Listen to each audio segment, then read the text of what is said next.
Sungguh kami mengucap syukur Tuhan, kami boleh menyembah, memuliakan Engkau di dalam bait-Mu.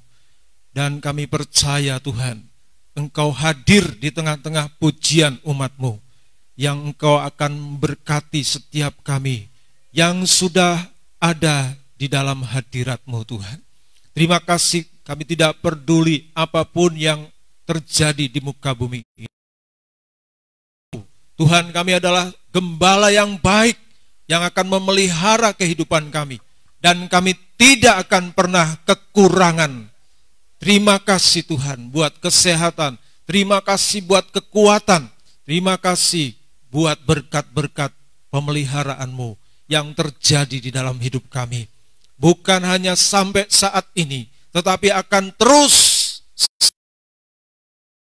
digenapi atas kehidupan gereja-Mu. Terima kasih Tuhan.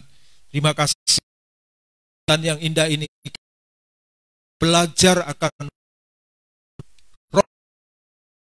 ada bersama dengan kami, mengurapi kami dan memberikan kepada untuk menangkap setiap pemberitaan firman-Mu, menjadi rema yang akan menguatkan iman kami.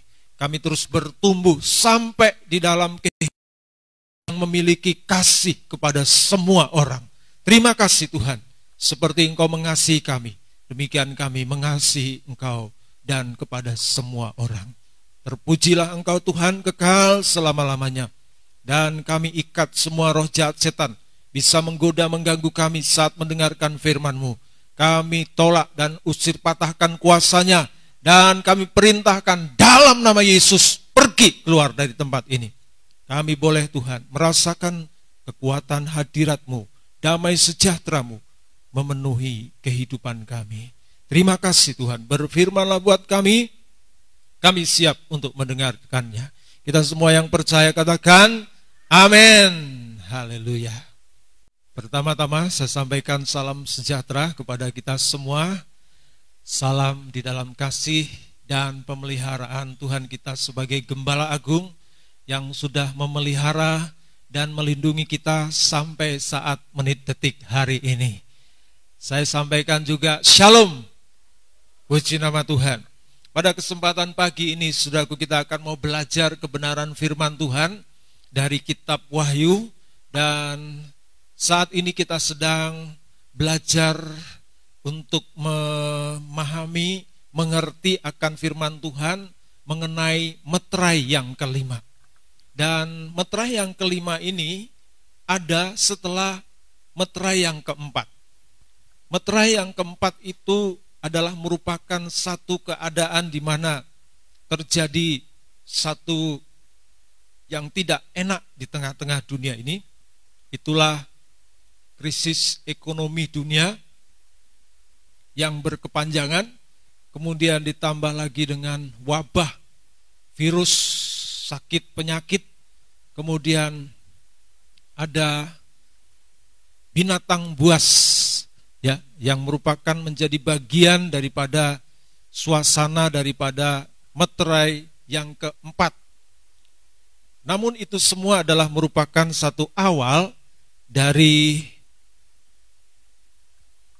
di mana nanti penggenapan janji Tuhan bagi, yaitu di meterai yang keenam, di mana ada pengangkatan, ya, yang dimulai dari pemeteraian dari setiap gereja Tuhan yang ada di muka bumi ini. Nah, itu sebabnya kalau pemeteraian itu ada di meterai yang keenam, maka jarak daripada meterai keempat sampai yang keenam ini kurang lebih, ya, 1 sampai 2 tahun. Ya, karena setiap meterai itu berjalan 6 bulan. Ya. Kurang lebih. Ya, itu sebabnya saudaraku, kalau kita perhatikan dari meterai keempat, 5, 6 hampir berdekatan, ya. Kurang lebih 1 sampai 2 tahun.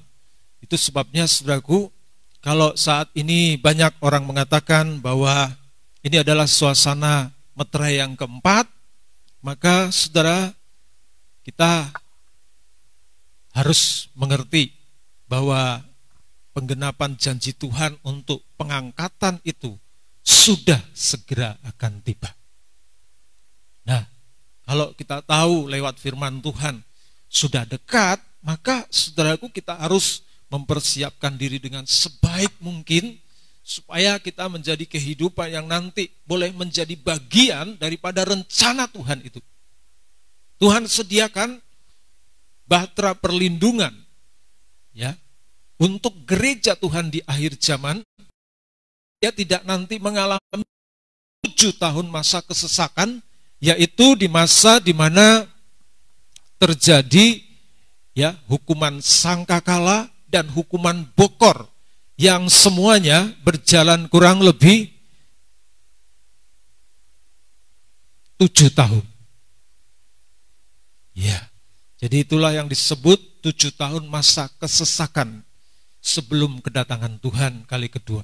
Namun, saudaraku, di meterai yang ke-6 itu jelas Tuhan nanti akan menampilkan diri sebagai gembala agung bagi gerejanya di muka bumi ini, yaitu dengan memberikan kesempatan untuk kita mengalami suasana pengangkatan. Ya, suasana pengangkatan ini seperti yang juga pernah dialami oleh Henokh, ya, Elia, Musa. Ya, ini akan juga dialami oleh gereja Tuhan di akhir zaman ini. Puji nama Tuhan. Mari kita akan belajar memahami tentang meterai yang kelima, di mana ini adalah merupakan satu keadaan peristiwa setelah meterai keempat. Ada apa setelah suasana wabah yang terjadi di muka bumi ini? Di meterai kelima jelas dikatakan ada suasana martir. Ya, kita akan baca terlebih dahulu di dalam kitab Wahyu pasalnya yang ke-6.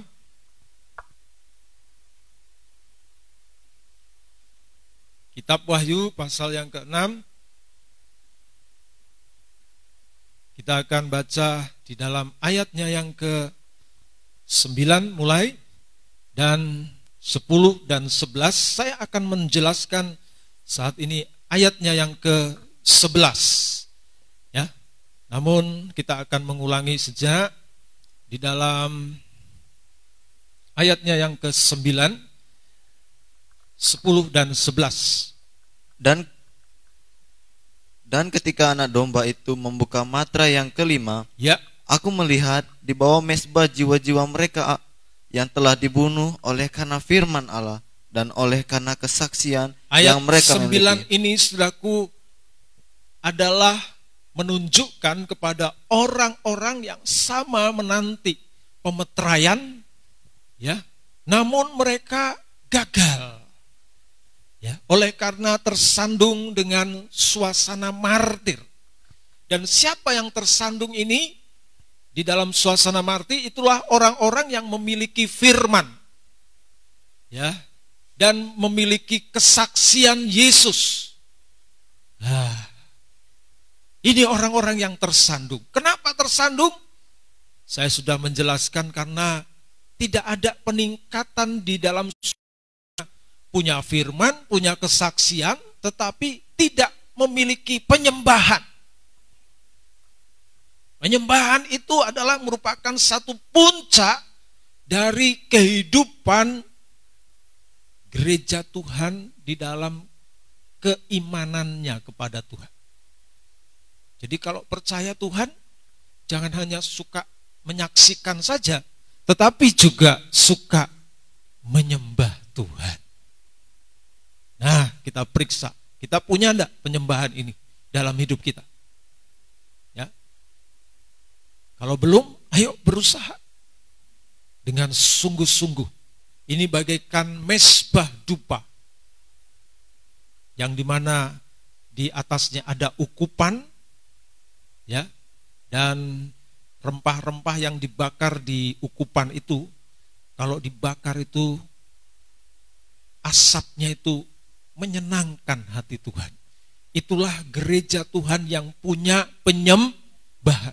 yang mau membakar daging, ya, meremukkan dagingnya, ya, supaya tidak lagi berkuasa atas hidupnya, tapi hidup di dalam kuasa Roh Kudus yang memimpin di dalam kebenaran, kekudusan, dan kesempurnaan. Terus ayat yang ke-10, mereka berseru, berapa lama lagi, ya penguasa, benar, engkau tidak menghakimi dan tidak membalaskan darah kami kepada mereka yang diam di bumi? Ya, ini adalah merupakan teriakan. Ada teriakan. Setelah mengalami martir, ya, mereka berteriak. Wah, kapan ini penguasa yang menjadikan langit dan bumi akan membalas darah mereka yang mati dibunuh, yang mengalami martir? Ya, jadi teriakan ini sebetulnya adalah merupakan teriakan sedikitnya ada penyesalan. Waduh, tinggal sedikit lagi kok. Ya, nggak bisa berhasil untuk bisa hidup seperti yang dijanjikan Tuhan. Tidak mengalami kematian. Ya. Sampai berapa lama? Ya. Itu sebabnya kalau kita dikasih kesempatan hari-hari ini untuk bisa mendengar firman Tuhan ini, kita mau berjuang dengan sungguh-sungguh. Amin. Kalau kita hidup dalam penyembahan, selubung Tuhan akan menyelubungi hidup kita, sehingga kita tidak bisa terlihat oleh martir, pemburu martir yang menjelajah ke atas muka bumi ini. Saya sudah terangkan jauh lebih banyak sebelumnya tentang hal ini. Semoga saudara ingat dan mari praktekkan, saudaraku, ya. Intinya, saudaraku, hidup dalam penyembahan itu nggak punya musuh. Kalau kita nggak punya musuh, saudaraku, perlindungan Tuhan akan menyelubungi hidup kita dari mata martir. Haleluya. Puji nama Tuhan. Ya, jadi ini merupakan satu teriakan. Sedikitnya ada penyesalan. Kita yang di Tuhan sampai sekarang yang disebut new normal. Ini adalah generasi yang dimana Tuhan izinkan untuk kita bisa lewati. Amin. Mari berjuang dengan sungguh-sungguh. Dunia punya protokoler, Tuhan juga punya protokoler. Amin. Hidup dalam firman, punya kesaksian dan penyembahan. Di rumah masing-masing, dalam pribadi masing-masing. Sehingga kita dan keluarga besar kita ditolong, diluputkan oleh Tuhan. Puji nama Tuhan. Ayat yang ke-11. Dan kepada mereka masing-masing diberikan sehelai jubah putih. Ya. Dan kepada mereka dikatakan bahwa mereka harus beristirahat sedikit waktu lagi, ya, hingga genap dan saudara-saudara mereka yang akan dibunuh sama seperti mereka. Ya, puji nama Tuhan. Jadi saudara, Tuhan menghibur kepada gereja Tuhan yang mengalami martir, bahwa mereka juga nanti akan ikut dalam suasana di mana Tuhan janjikan setelah nanti Tuhan Yesus datang, ada suasana di mana pesta dibuka. Itulah pesta kawin anak domba.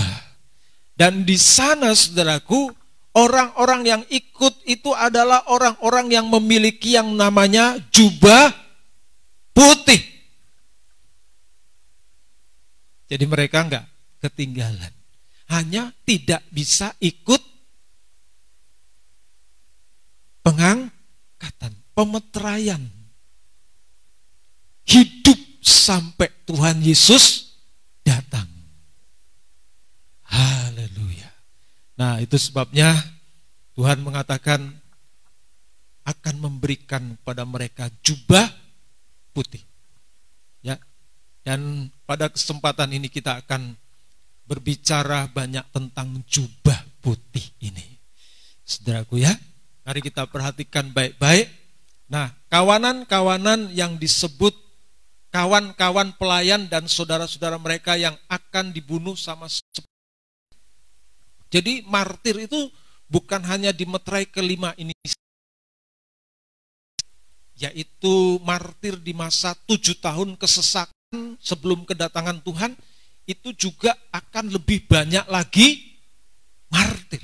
Karena kehidupan gereja Tuhan yang tertinggal tidak ikut dimeteraikan, ya, itu nanti mereka akan dihadapkan dengan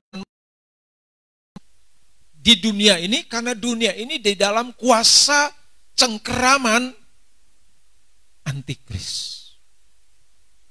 Dan mereka nanti ditekan untuk tidak menyembah Tuhan, tapi menyembah kepada patung. Nah, saudara, dan kehidupan anak-anak Tuhan yang terus mempertahankan Yesus sebagai sesembahannya, itu nanti dia akan mati semuanya di masa 7 tahun kesesakan itu. Dan itu juga termasuk martir. Ya.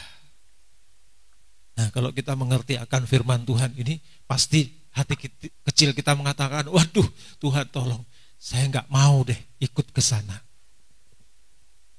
Kalau nggak mau ikut ke sana, ya ayo sungguh-sungguh sekarang, jangan main-main ikut Tuhan. Amin. Lihat posisi tingkatan rohani kita.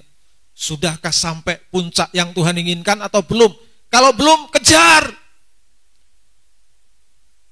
Ingat nyanyian, hidup ini adalah kesempatan. Kesempatan itu diberi kita semua pada saat ini, saudaraku. Nah, saudara, saya akan memberikan satu sedikit penguraian tentang jubah putih ini. Yang pertama, jubah putih ini adalah merupakan satu tiket masuk pesta kawin anak domba. Tiket. Jadi kalau namanya pesta, itu pasti orang-orang yang hadir adalah orang-orang yang diundang. Nah, kalau orang yang diundang tentu datang dengan membawa undangannya. Nah, saudaraku, jadi itu sebabnya jubah putih ini, ya, saya umpamakan seperti halnya undangan untuk masuk pesta kawin anak domba. Wahyu 19 ayat 6 sampai yang ke-9. Wahyu pasalnya yang ke-19 ayat yang ke-6 sampai yang ke-9. Perjamuan kawin anak domba. Ya. Lalu aku mendengar seperti suara himpunan besar orang banyak, seperti desau air bah, dan seperti deru guru yang hebat. Katanya, haleluya. Inilah orang-orang yang ada di dalam himpunan besar di dalam Tuhan. Dia suka menyembah Tuhan. Haleluya. Nanti kita juga gunakan di dalam kerajaan sorga. Terus. Karena Tuhan Allah kita yang maha kuasa telah menjadi Raja. Ya. Marilah kita bersukacita dan bersorak-sorai dan memuliakan Dia. Terus. Karena hari perkawinan anak domba telah tiba, dan pengantinnya telah siap sedia.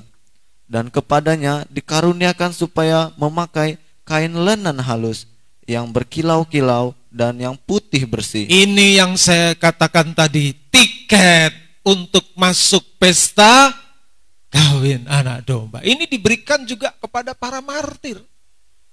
Sekalipun mereka tidak ikut pemeteraian, pengangkatan, tetapi mereka diizinkan nanti, ya, bangkit setelah Tuhan Yesus datang kali kedua dan mereka masuk suasana pesta yang dibuat oleh anak domba. Terus, lenan halus itu ya, adalah perbuatan-perbuatan yang benar dari orang-orang kudus. haleluya.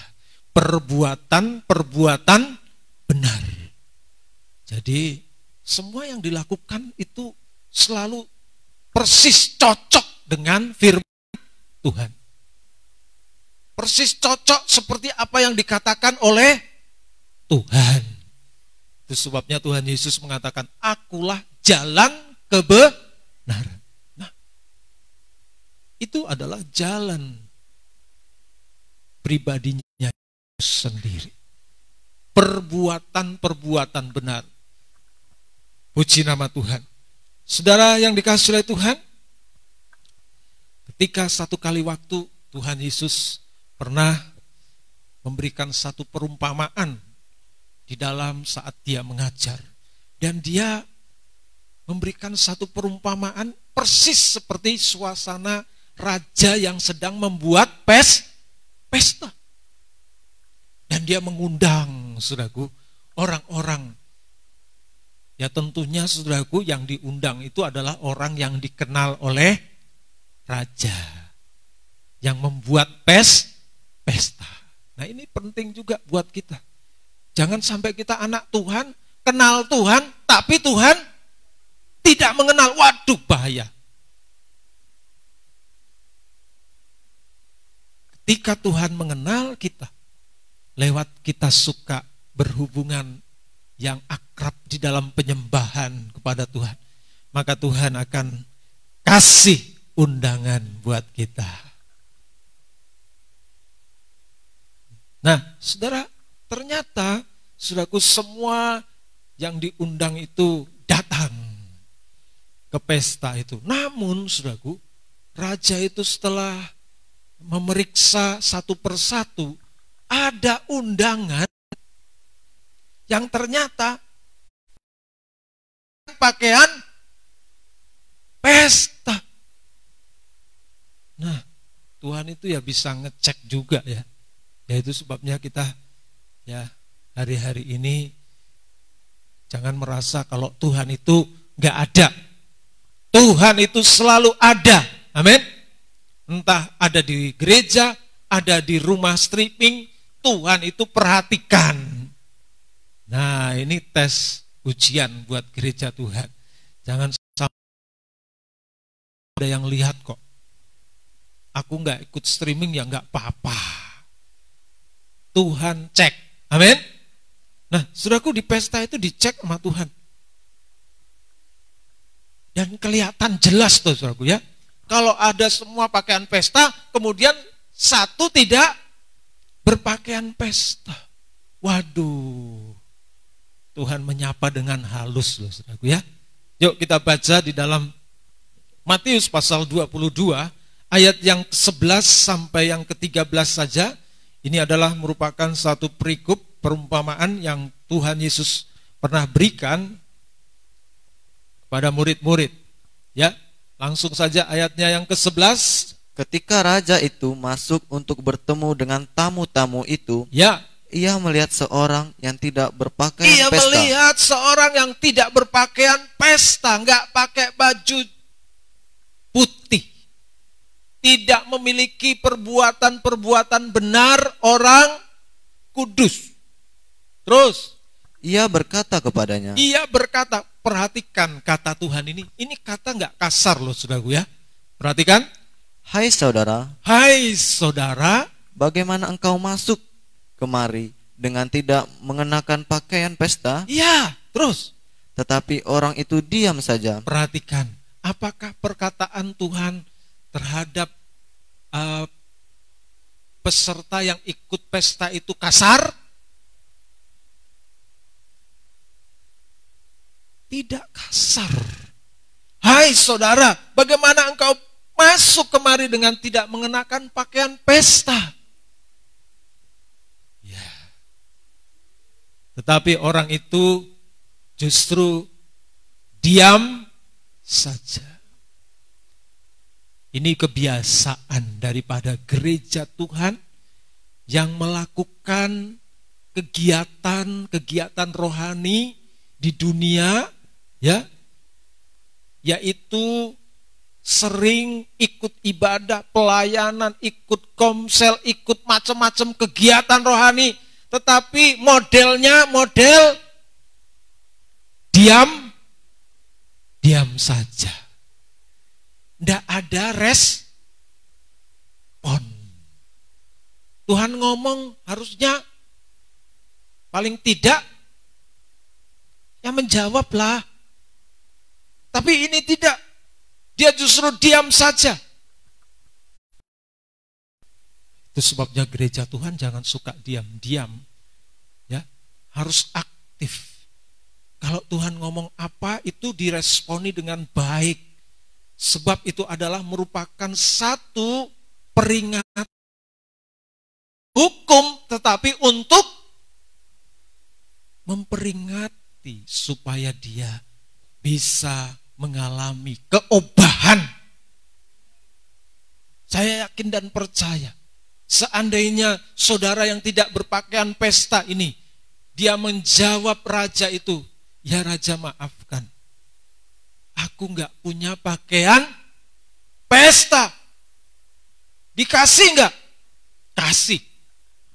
Oh, raja kita itu murah hati kok. Namun karena sudah kebiasaan nggak respon, nggak bisa dengar suara Tuhan, dengar firman, nggak diresponi. Puji-pujian hanya merupakan lip service. Maka ini menjadi malapetaka yang akan justru menyingkirkan saudara ini dari suasana pesta. Ayo saudara, responi setiap apa yang Tuhan bicarakan kepada masing-masing kita. Lewat kita berfellowship seperti ini. Lewat di mana kita berkumpul bersama-sama, ada firman, ada kesaksian, ada puji-pujian. Kita mau responi dengan baik supaya kita boleh mengalami yang namanya pemulihan.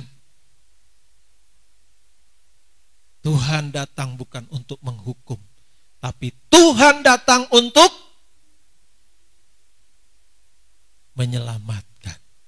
Saya yakin dan percaya ketika saudara ini mau berbicara jujur, dia pasti ditolong oleh Tuhan. Gak usah malu mengakui dosa kita. Gak usah sungkan kepada Tuhan. Darahnya itu tercurah untuk kita. Namun kalau Tuhan berbicara akan kekurangan kita, jangan sampai kita tutup-tutupi dengan kebenaran sendiri. Dengan saudara ini berdiam, itu berarti dia sedang membenarkan bahwa aku nggak pakai pesta juga, nggak apa-apalah. Dan itu yang membuat dia akhirnya disuruh keluar. Apa dikatakan ayat yang ke-13? Lalu kata raja itu kepada hamba-hambanya, Ya. Ikatlah kaki dan tangannya, Ya. dan campakkanlah orang itu ke dalam Campakkanlah orang itu ke dalam kegelapan yang paling gelap. kegelapan yang paling gelap. Di sanalah akan terdapat ratap dan keretakan gigi. Ya, mengerikan. Ayo, jangan kita menjadi gereja Tuhan yang tidak punya respon. Responi dengan baik-baik. Hidup sudah sejauh ini, jangan sampai tidak pernah mengalami keubahan. Harus ada keubahan. Kalau kita pernah dengar orang lain, wah ini kok ndablet men toh? Ya, itu bahasa dari Tuhan untuk kita supaya kita jangan ya bertobat. Amin.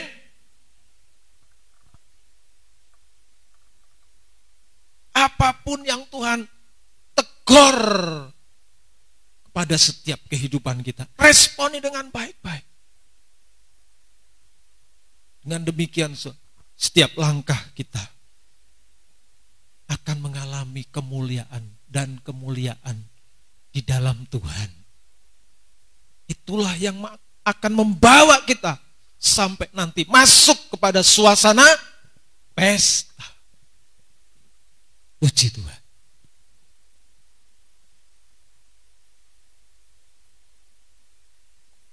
Saudara, yang kedua, pakaian putih ini adalah merupakan pakaian kebangkitan, alias pakaian kemenangan melawan maut. Pakaian ini diberikan kepada orang-orang yang menang atas maut. Jadi para martir itu ketika trompet dibunyikan, ya mereka akan bangkit, menang atas maut. Mereka mengenakan jubah putih. Dan Tuhan sudah tunjukkan kepada murid-murid, ya, ketika Tuhan Yesus mengajak Petrus, Yohanes dan Yakobus ke satu bukit, ya, kemudian mereka ada bersama-sama di sana untuk berdoa, maka dikatakan Yesus kelihatan bersama dengan Musa dan Elia. Nah, saudara, dengan berpakaian putih, dan murid-muridnya mengatakan, waduh, ini pakaian ini tidak ada yang bisa mengelantang. Ini bahasa mengelantang ini bahasa Medan ini kalau saya lihat. Ngelantang, saudara, di Jawa apa itu? Dikelantang juga, ya. Saking putihnya pakaian itu. Berarti ini bukan pakaian biasa-biasa. Ini adalah merupakan pakaian dari Tuhan. Ditunjukkan kepada murid-murid bersama dengan Yesus. Ada Musa, ada Elia. Kita tahu bahwa Musa itu tidak ditemukan kuburnya sampai sekarang. Sependek katanya nggak punya kubur. Berarti dia juga hidup sampai sekarang. Saudara, masa tuanya Musa itu di umur 120, matanya masih bisa jelas, kekuatannya juga tidak hilang dikatakan oleh firman Tuhan. Berarti dia memang sehat-sehat. Amin. 120 imani yang belum 120. Haleluya. Alkitab menulis tidak punya kubur. Dalam bahasa kita sekarang berarti dia hidup sampai sekarang ini. Di mana disembunyikan nama Tuhan. Elia itu jelas-jelas terangkat bersama dengan kereta kuda berapi.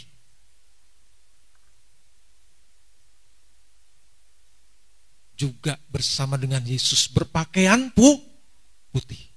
Itulah sebabnya saya katakan ini pakaian kebangkitan.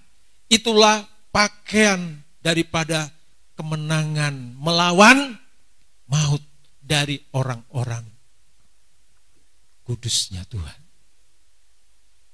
Mari kita lihat di dalam Matius pasal yang ke-17, ayat pertama sampai yang ketiga. Biar kita memiliki pakaian kebangkitan ini di dalam kehidupan kita. Gereja Tuhan. 6 hari kemudian, ya, Yesus membawa Petrus, Yakobus dan Yohanes saudaranya, ya, dan bersama-sama dengan mereka ia naik ke sebuah gunung yang tinggi. Ya. Di situ mereka sendiri saja. Terus lalu Yesus berubah rupa di depan mata mereka. Wajahnya bercahaya seperti matahari. Wajahnya bercahaya seperti matahari.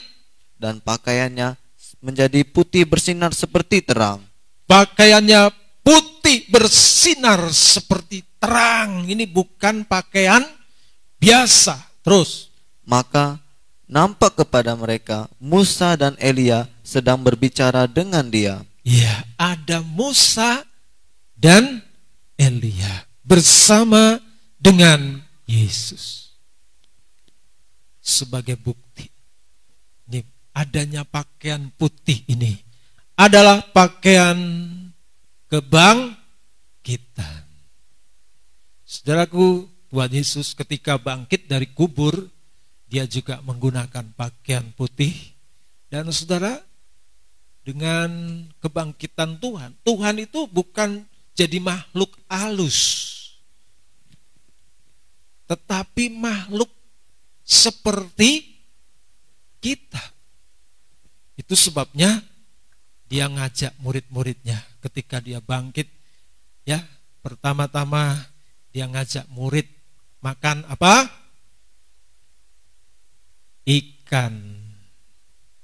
Ikan bakar. Berarti saudaraku, tubuh kebangkitan, pakaian kebangkitan itu bukan makhluk halus, tapi kehidupan yang memang dibangkitkan oleh kuasa Tuhan. Itu sebabnya nanti transit pertama, ya, di dalam suasana pengangkatan itu adalah Taman Eden. Bisa menikmati. Saya yakin dan percaya orang-orang yang diangkat seperti Henokh, Musa, Elia, dia sedang menikmati pemeliharaan Taman Eden yang dibuka. Memang itu untuk manusia, bukan untuk siapa-siapa. Manusia pertama di situ ditempatkan dan menikmati semua apa yang Tuhan sediakan. Amin.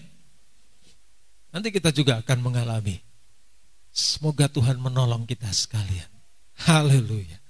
Jadi jangan saudara merasa bahwa tubuh kebangkitan, pakaian kebangkitan itu nanti gak bisa menikmati makanan. Bisa, Tuhan sudah tunjukkan. Semoga kita mengerti, saudaraku, ya. Yang ketiga, saudaraku, pakaian atau jubah putih ini, saudaraku, adalah perbuatan-perbuatan benar dari orang-orang kudus. Ini di garis bawah. Jadi kita juga harus memiliki sikap kehidupan yang sedemikian ini, yaitu kehidupan gereja yang menjaga diri supaya tidak bercacat, bercela.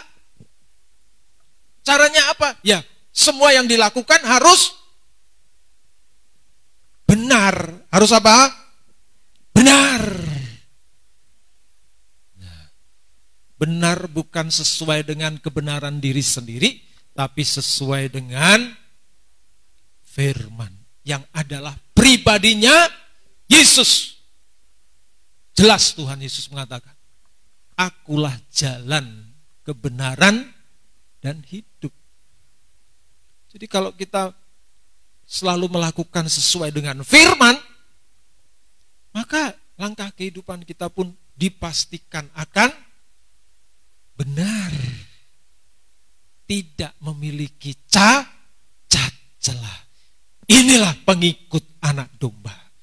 Inilah yang nanti akan masuk di dalam suasana pemeteraian Tuhan. Wahyu 14 ayat yang keempat sampai yang kelima. Wahyu pasal 14 ayat 4 sampai yang kelima. Haleluya. Apa dikatakan di sana oleh firman Tuhan? Mereka adalah orang-orang yang tidak mencemarkan dirinya dengan perempuan-perempuan. Iya, ini berbicara soal kecemaran. Jadi tidak mengotori jalan kehidupannya dengan hal-hal yang tidak benar, yang najis. Terus, karena mereka murni sama seperti perawan. Mereka murni sama seperti perawan, alias tidak bercacat, tidak bercela, tidak ada noda di dalam langkah-langkah kehidupannya. Karena setiap langkah selalu berdasarkan kebenaran. Itulah firman. Terus, Mereka adalah orang-orang yang mengikuti anak domba itu Ya. kemana saja ia pergi. Kemana saja anak domba itu pergi, mereka ada di sana. Artinya, ya bahasa Jawanya itu ngintil. Ngikutin dari belakang. Kalau yang di depan benar, maka yang di belakangnya juga benar juga. Terus, Mereka ditebus dari antara manusia sebagai korban ya, sulung bagi Allah dan bagi anak domba itu. Dan di dalam mulut mereka tidak terdapat dusta, mereka tidak bercela. ya, inilah kehidupan yang mengikuti jejak Yesus. Selalu benar. Amin. Kita ini hamba-hamba Tuhan di tengah-tengah dunia ini. Dia adalah Tuhan kita.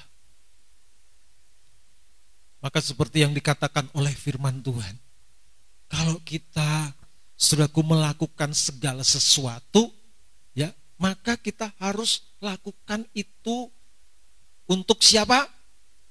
Tuhan kita.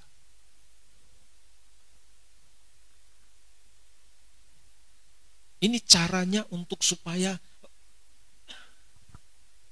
langkah-langkah kehidupan kita selalu benar. Jangan merasa bahwa yang kita kerjakan itu buat kita atau buat siapa dan siapa. Tapi apapun yang kita kerjakan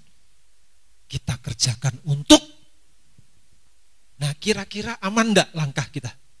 Pasti aman. Untuk Tuhan yang menjadi atasan kita, pimpinan kita. Banyak kehidupan gereja Tuhan tidak mengenal akan hal ini. Sehingga seringkali main kucing-kucingan dengan Tuhan. Tidak dia sadar itu mengakibatkan langkahnya menjadi tercemar. Ayo, perhatikan bahwa Tuhan kita itu adalah Tuhan yang selalu bersama dengan kita. Kita sebagai hamba-hambanya, ya, harus takut kepada Dia. Tuan-tuan di dunia ini, pekerja-pekerjanya itu supaya kalau ketahuan nggak kerja dikasih apa?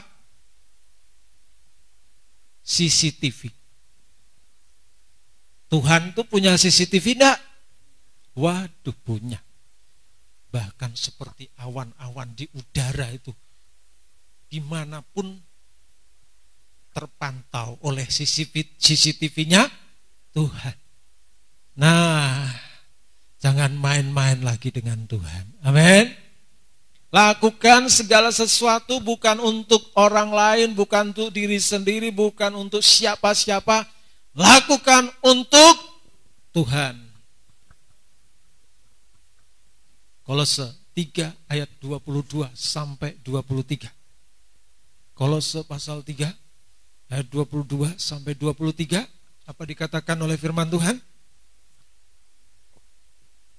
Ayat 22. Semuanya itu, Kolose 3 ayat 22. hai hamba-hamba, Hai hamba-hamba, ini anak-anak Tuhan, gereja Tuhan yang menyatakan diri sebagai hamba kepada Tuhan. taatilah Tuanmu yang di dunia ini Ya. dalam segala hal. Ya, Janganlah hanya di hadapan mereka saja untuk menyenangkan mereka, ya, dan tulus akan Tuhan. ya.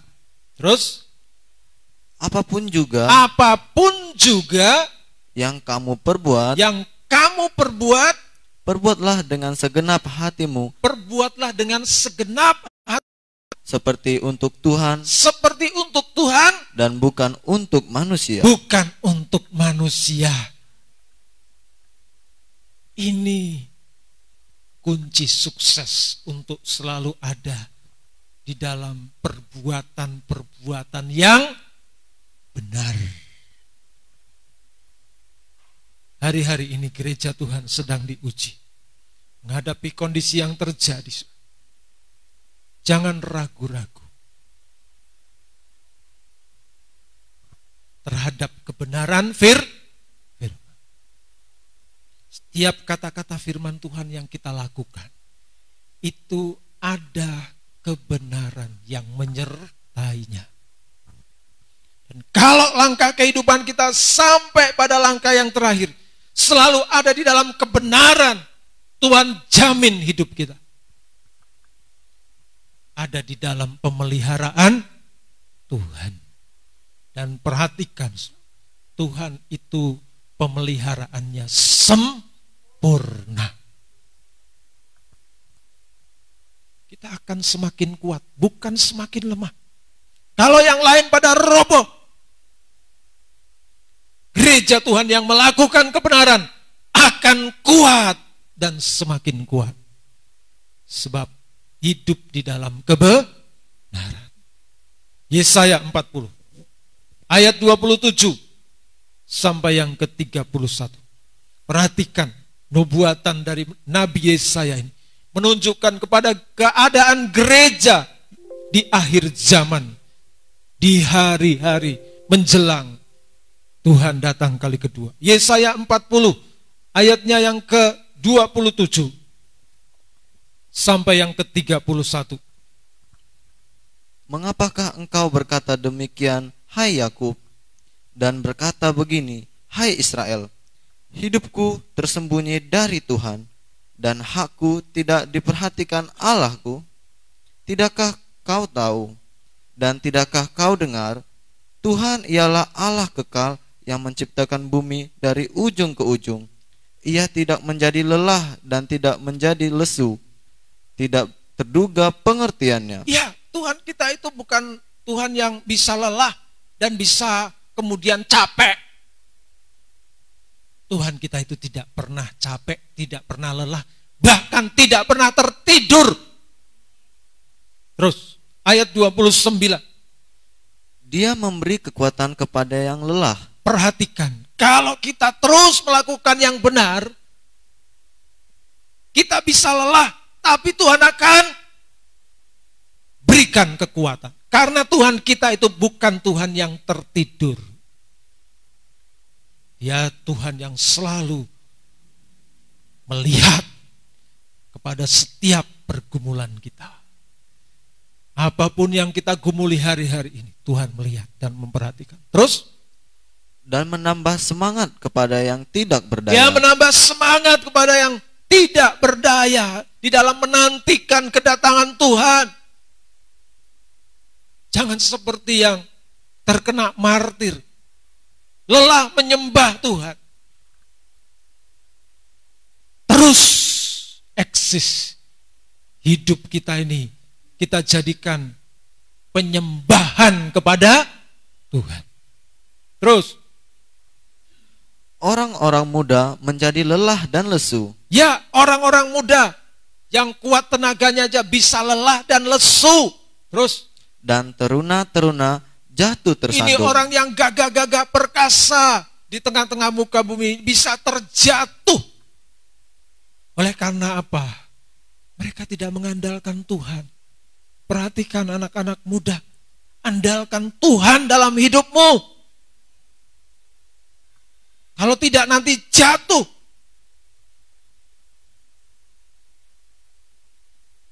Siapa yang kuat? Ayat yang ke-31.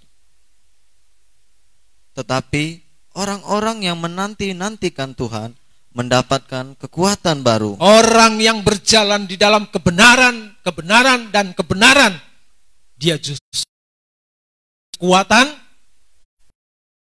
Terus mereka seumpama raja wali yang naik terbang dengan kekuatan sayapnya. Ya, semakin badai mengamuk, dia justru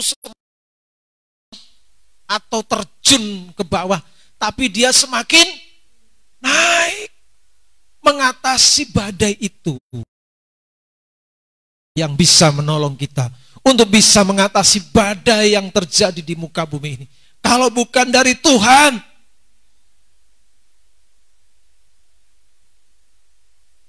saudara tidak akan pernah rugi kalau melakukan hal-hal yang benar dalam hidup saudara. Terus,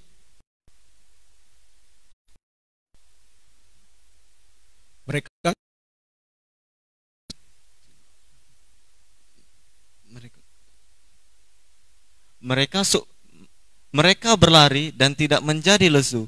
Mereka berjalan dan tidak menjadi lelah. Ya, berlari tidak lesu, berjalan tidak.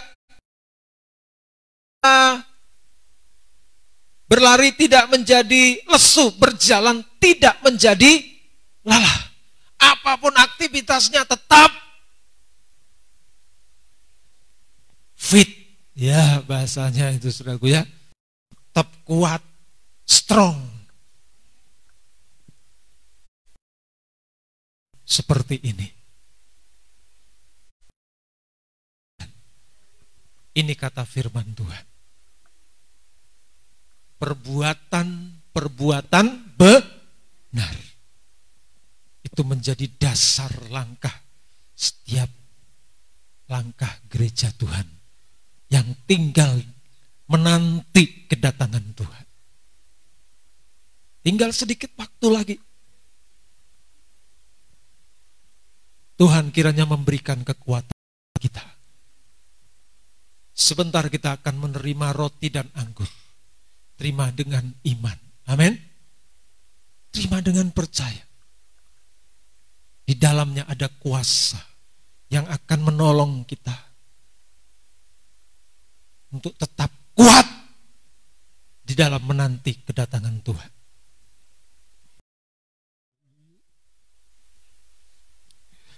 Kami bersyukur kepadamu Tuhan.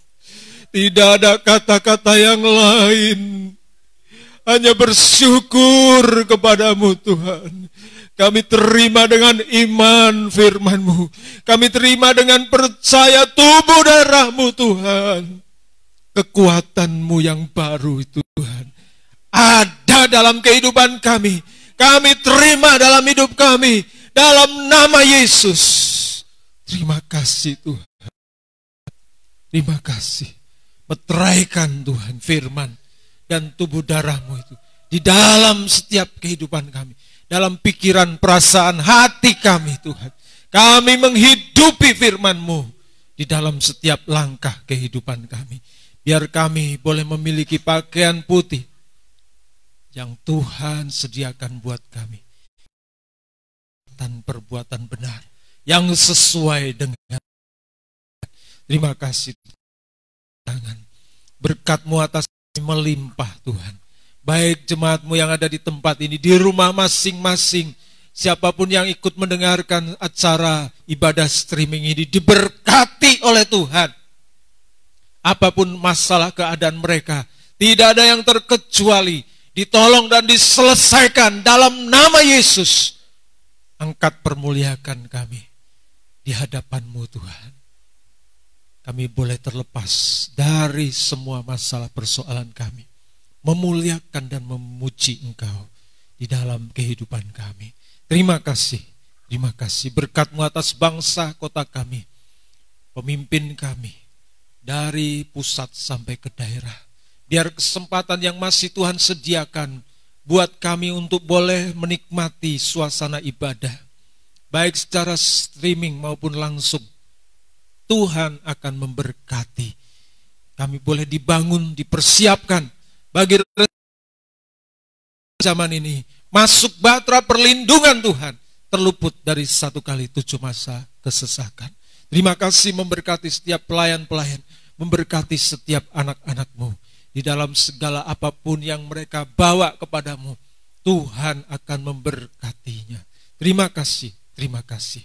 Mari tadahkan tanganmu, terimalah berkat Tuhan. Berkat Tuhanlah yang menjadikanmu kaya.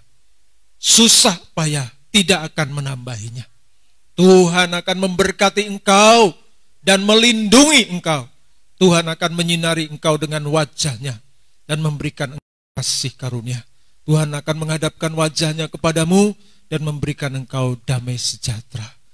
Pulanglah dengan sukacita, bawalah berkat Tuhan dalam persekutuan Bapa, Putra, dan Roh Kudus. Di dalam Tuhan Yesus Kristus yang menjadi kepala gereja mempelai pria surga, gembala yang baik, akan menuntun dan menyertai kita dari sekarang sampai selama-lamanya. Kita semua yang percaya dan terima berkat Tuhan ini katakan bersama-sama, amin.